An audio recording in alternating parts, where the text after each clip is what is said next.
Good morning, both of you. Good morning, sir.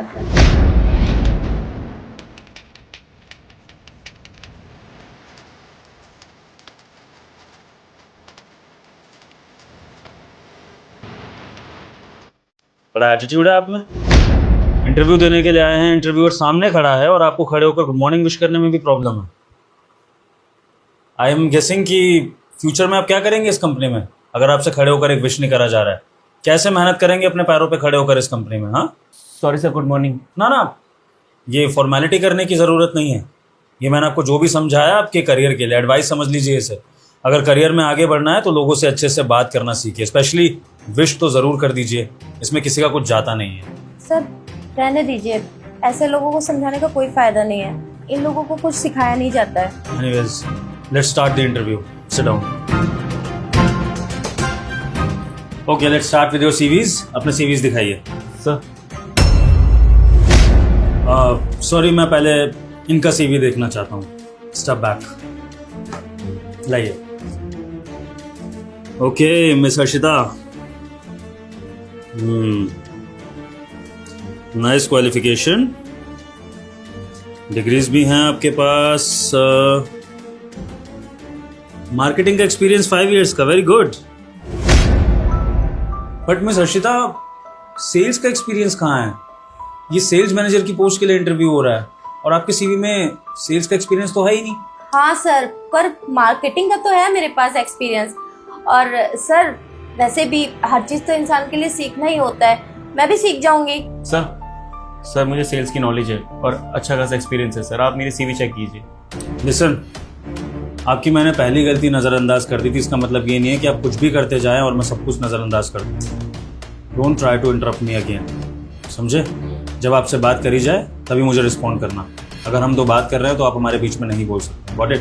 Extremely sorry sir. Good, चलिए कोई बात नहीं मिस हर्षिता, आपका वे ऑफ कन्विंसिंग बहुत अच्छा है और आपकी बातें भी मुझे अच्छी लगी और मुझे कहीं ना कहीं आप पर बिलीव हो रहा है कि आप अपनी बातों पर खड़ी उतर सकती हैं। सबसे पहले तो अपना सीवी लीजिए और देखिए, अब मुझे थोड़ा सा टाइम चाहिए डिसाइड करने के लिए कि who would be appointed as the sales manager.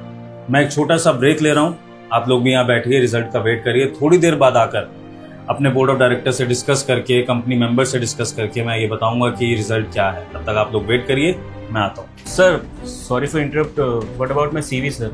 आपने मेरी सीवी अब तक चेक नहीं करी ना इंटरव्यू लिया। यहाँ पर इंटरव्यूअर कौन है? ऑब्वियसली सर आप है। तो फिर ये डिसीजन मेरा होगा ना कि मुझे किसका सीवी चेक करना है, किसका इंटरव्यू लेना है, किससे बात करनी है। आप मुझे इंस्ट्रक्ट क्यों कर रहे हैं? देखो, अगर आप अपनी हरकतें नहीं सुधार सकते हैं ना तो अभी के अभी इस ऑफिस से निकल जाइए। क्या कहा मैंने, सुना नहीं? आप लोगों को रिजल्ट का वेट करना पड़ेगा। अगर आपसे वेट होता है तो करिए, वरना अभी के अभी निकल जाइए। And don't again try to interrupt me और इंस्ट्रक्ट मी। मैं आता हूं, आप लोग वेट करिए।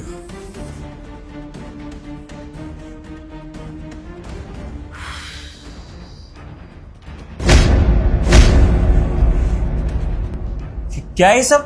Thank you so much. इसका मतलब तुमने यहाँ पर चुन्नी बांध रखी थी, इसी वजह से सर के आगे मैं खड़ा नहीं हो पा रहा था, उन्हें गुड मॉर्निंग विश नहीं कर पा रहा था। ये सब तुमने किया है? बहुत देर से समझते हो तुम। हाँ वो बात अलग है, मैं सिलेक्ट होने वाली हूँ, मुझे अच्छे से पता है। कैसी लड़की हो यार तुम? अपनी मेहनत के बलबूते जॉब पाओ ना। ये सब करके जॉब मिलेगा तुम्हें? अगर मिल भी जाएगा क्या वैल्यू उसकी फिर? देखो, अपने काम के लिए मैं ना साम दाम दंड भेद सब कर लेती हूँ, क्योंकि मुझे अपना काम निकलवाना अच्छे से आता है। ये बात तुम अच्छे से समझ लो, यही अच्छा है। वैसे अब तुम्हारा इंटरव्यू होने से रहा, बेहतर होगा तुम यहाँ से चले जाओ। Shame on you. तुम्हें क्या लगता है इंटरव्यू हो गया तो सब कुछ खत्म हो जाएगा? मुझे ना अपने ऊपर वाले पे बहुत भरोसा है, वो ये सब ज़रूर देख रहे होंगे। भले सर ने कुछ नहीं देखा होगा, लेकिन उनको सब कुछ दिख रहा है कि कौन यहाँ पर सच बोल रहा है, कौन झूठ बोल रहा है। मुझे पता है तुम्हें अपने किए का फल ना ज़रूर मिलेगा। यार मैं इतनी देर से देख रही हूँ, तुम्हारा ऊपर वाला तो कहीं दिख नहीं रहा है। नहीं होगा कुछ भी। तुम पता नहीं कैसे इंसान हो, इतना सब कुछ होने के बाद भी तुम अभी भी ऊपर वाले के ऊपर बैठे हो। ऊपर वाला कुछ नहीं करेगा, जो होना होता है वो हो चुका है और अब कुछ नहीं होगा। तुम चले जाओ यहाँ से। इंटरव्यू में मैं ही सिलेक्ट होने वाली हूँ, बेस्ट एक्सपीरियंस मेरे पास में।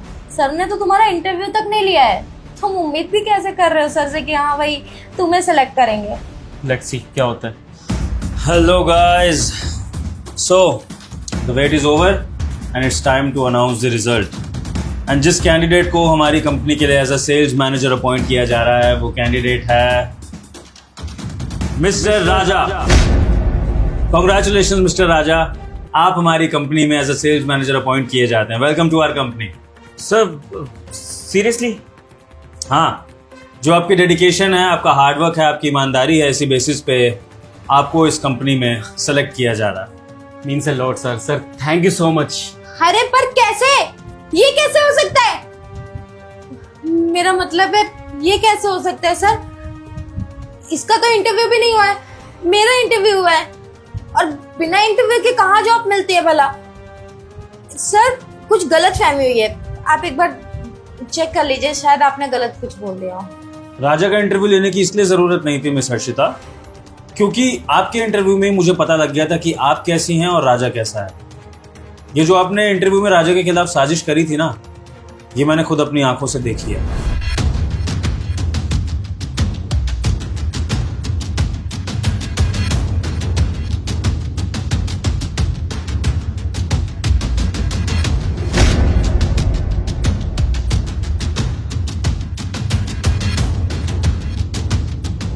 तो अब बताइए मिस हर्षिता, इंटरव्यू लेने का क्या फायदा है आप जैसे लोगों का, जब आप दूसरे कैंडिडेट को इंटरव्यू देने ही ना दें? मानता हूं मिस हर्षिता आपको जॉब की ज़रूरत होगी, सबको जॉब की ज़रूरत होती है, लेकिन इसका मतलब ये तो नहीं कि हम दूसरों को नीचा दिखाने के लिए, उनको अपने रास्ते से हटाने के लिए कुछ भी करें। और आपको क्या लगता है ये सब देखने के बाद मैं आपकी जैसी कैंडिडेट को अपनी कंपनी में हायर करूंगा? ताकि आप इंटरव्यू स्टेज पर तो ऐसा कर ही रही हैं, कल को कंपनी में आने के बाद आप मेरे बाकी एम्प्लॉयज़ को रास्ते से हटाने के लिए इसी तरह की टेक्निक्स अपनाएं, फिर तो मेरी कंपनी में आप और मैं ही रह जाएंगे, बाकी एम्प्लॉयज़ तो काम ही नहीं कर पाएंगे, क्योंकि हमारी कंपनी में एक इंटरनल पॉलिटिक्स चलती रहेगी, कंपटीशन चलता रहेगा। सो सॉरी मिस हर्षिता, आप जैसी नेचर की कैंडिडेट मेरी कंपनी में तो कभी सूट नहीं कर सकती है। जाइए ऐसी कंपनी में जहां पर इस तरह की पॉलिटिक्स होती हो, क्योंकि मैं चाहता हूं कि मेरी कंपनी में कंपनी के साथ साथ एम्प्लॉयज़ भी ग्रो करे और सबको बराबर की अपॉर्चुनिटी मिले, सारे एम्प्लॉयज़ फैमिली की तरह रहे, ना कि एक दूसरे के दुश्मन बन के। समझी? पर सर ये भी तो गलत है ना, आपने इस राजा को सिलेक्ट किया, मुझे नहीं, क्योंकि इसने तो इंटरव्यू भी नहीं दिया है, मैंने तो इंटरव्यू दिया है प्रॉपर, फिर भी इसका सिलेक्शन क्यों हुआ आखिर? मिस हर्षिता, मुझसे यहाँ पर बहस करने से अच्छा है कि आप अपने आप को एक और मौका दें, सुधरें और किसी दूसरी कंपनी में जाकर ईमानदारी से अपना इंटरव्यू दें, क्योंकि ये हरकत देखने के बाद मैं चाहूँ तो आपके अगेंस्ट लीगल एक्शन भी ले सकता हूँ, क्योंकि यहाँ पर सीसीटीवी कैमरेज भी लगे हैं और गवाह के तौर पर मैं हूँ, राजा है। तो अगर आप नहीं चाहती हैं कि मैं पुलिस को बुलाऊं या आपके करियर पे कोई बात आए, तो प्लीज़ यहाँ से जाइए और प्लीज़ कोशिश करिए अपने करियर को बनाने के लिए ईमानदारी का रास्ता चुनिए, क्योंकि जो दूसरों के लिए गड्ढा खोदकर आगे बढ़ने की कोशिश करता है, सबसे पहले वो खुद ही उस गड्ढे में गिर जाता है, जैसा कि आपके साथ हुआ। जाइए। सर एक बार मेरी बात तो सुन लीजिए। हर्षिता, इट्स बेटर कि आप हमारा टाइम वेस्ट ना करें, क्योंकि हमने सिलेक्शन कर लिया है। अब मुझे अपने नए सेल्स मैनेजर से मीटिंग करनी है। You can go now.